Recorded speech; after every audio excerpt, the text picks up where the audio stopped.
Welcome back to my channel. So today I wanted to talk about how I managed to keep my hair moisturized and why it's important. So I have a list of things that I wrote down so I can keep this video concise. So let's get right into it. So the process of keeping your natural hair moisturized is a lot different to when you have relaxed hair. I haven't had relaxed hair for many years, so I actually can't really talk about comparisons. But I do know that when I was relaxed, I avoided water. Whereas now that I'm natural, I tend to need more water on my hair all the time. The process of moisturizing can seem daunting, in the beginning when you don't know really where to start, what kind of products, how much water, how often should you wash your hair, etc. Once you understand your own hair and what it feels like when it's moisturized, then it becomes so much easier to deal with the moisturization issue. You'll be able to identify times when your hair needs moisture and when your hair is okay and can go a few days without needing any extra moisturization. So the first thing I would say that is important when it comes to learning to moisturize your hair and building a moisturizing regimen is to understand your hair type. Now I have 4C hair. 4C hair is one of the kinkiest, coiliest, coarsest hair textures there is. You can have fine hair, meaning the hair strands are thin, or you can have coarse hair or thick hair, I don't know what it's called, where the hair strands are thick. That is what I have.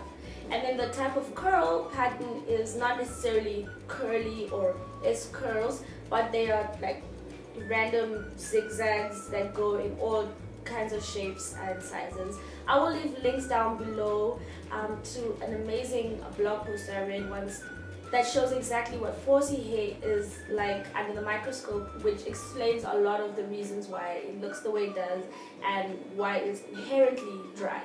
So because of the way that 4C hair is structurally developed and the way it grows out of the scalp, it results in you having inherently, consistently, forever and always dry hair strands. And that's the first thing I think you should understand. If you have afro textured hair, if you have curly hair, your hair is more likely to be dry all the time. And when you have 4C hair, it's not more likely, it is. It's a fact, it is what it is. I accepted this fact a long time ago and it's made my life a lot better. Because when I see my hair is dry, I don't think, oh my gosh, what have I done wrong? I'm like, this is just the way my hair naturally is, let's deal with it. And it kind of gives me this baseline of knowing that there's nothing wrong with my hair, it just is naturally dry. And I do definitely encourage you to click on the link that's down in the description bar below to see exactly what I mean in terms of the shape, the way it grows. It definitely results in the hair being dry and that much harder to take care of. So because the hair is structurally developed that way, it results in you having to design a regimen for yourself that implements consistent replenishment of moisture. It's not something that you can do once off and have moisturized hair going forward for an indefinite amount of time.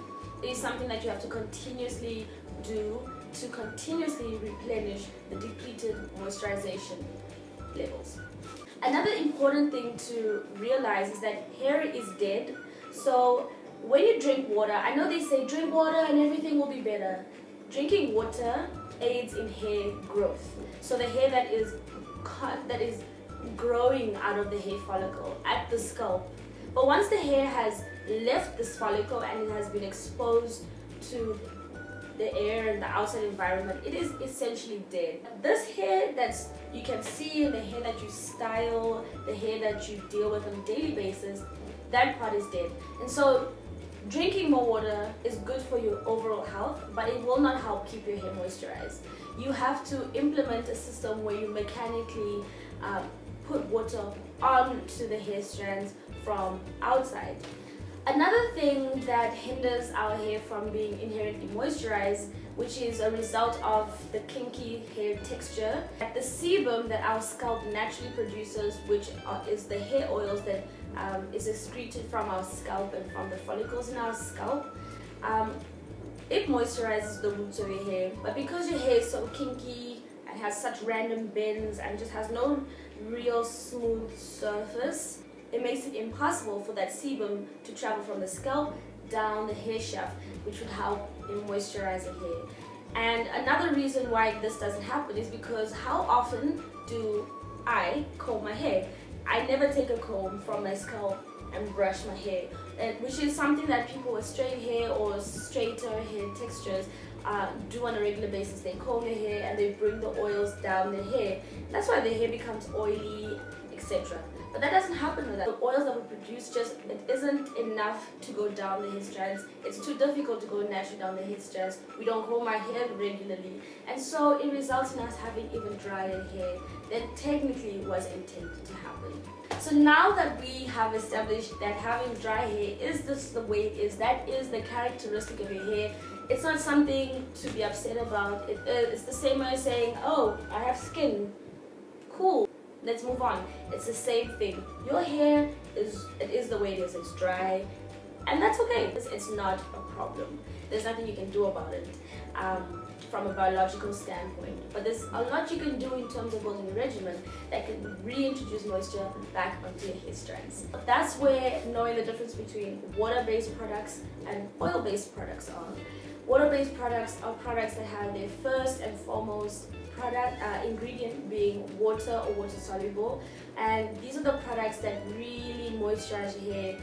The water molecules and the moisture within the products penetrate into the hair strands, resulting in an overall moisturized effect happening. Whereas oil-based products are products where you have an oil as the main ingredient, and oil has no water in it, and therefore it doesn't penetrate. Some oils penetrate the hair, but it doesn't add any moisture back into the hair. Usually these oil-based products coat the hair strands and makes it more difficult for any additional moisture or water-based product that you would like to put on your hair from getting in. It makes it harder for moisture to get in. And that's why you hear of things like the LOC method, which is liquid oil cream. Start with the water-based product, or start with water, then go into an oil, which then seals the water in onto your hair strands.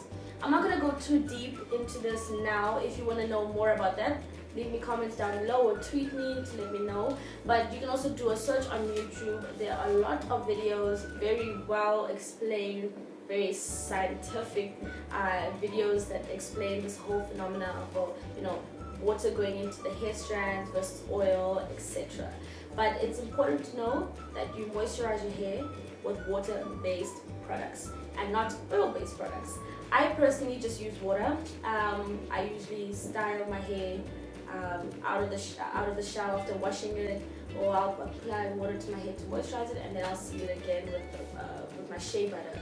So there again, water and then oil.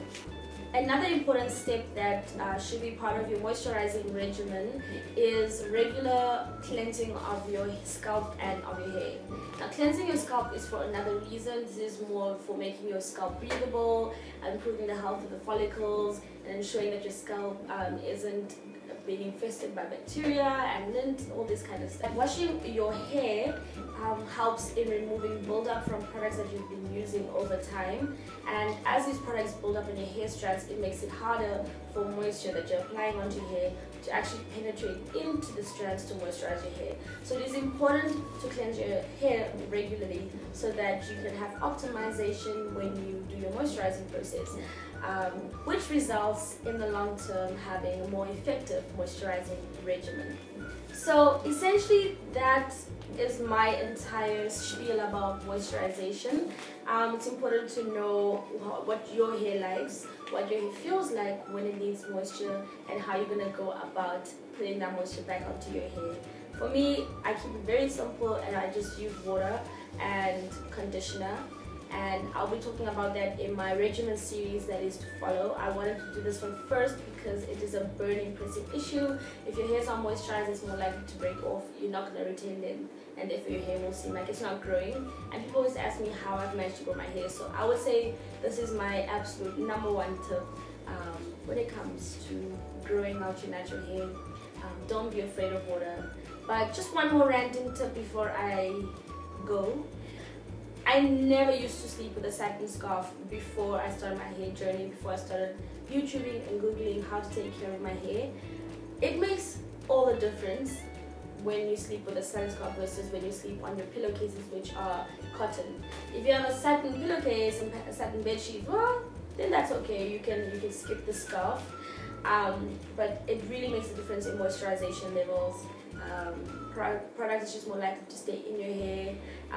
Cotton absorbs moisture, so sleeping on a satin scarf eliminates that. It helps your hair to stay moisturized for longer. It's really good for you. Anyways, I hope you guys enjoyed this video. I feel like I was talking so much, but I really hope you guys enjoyed this, especially for those of you that are new and being natural, or for those of you who have 4C hair. If you have any questions, any specific questions, feel free to leave them down below and I'll get back to you as soon as possible. I might do a follow-up if that's necessary. But until the next video, I hope you guys have an awesome day. Subscribe to this channel if you haven't already. I would appreciate you joining this family. And what else? Thumbs up this video if you found it helpful. The more thumbs up I get, the more my video gets put out there and helps to grow my channel. So thumbs up, and tell people about me if you know anybody that's interested in natural hair care, 4C hair, and the likes. And I will see you guys in the next video. Have a fabulous day, and yeah, bye.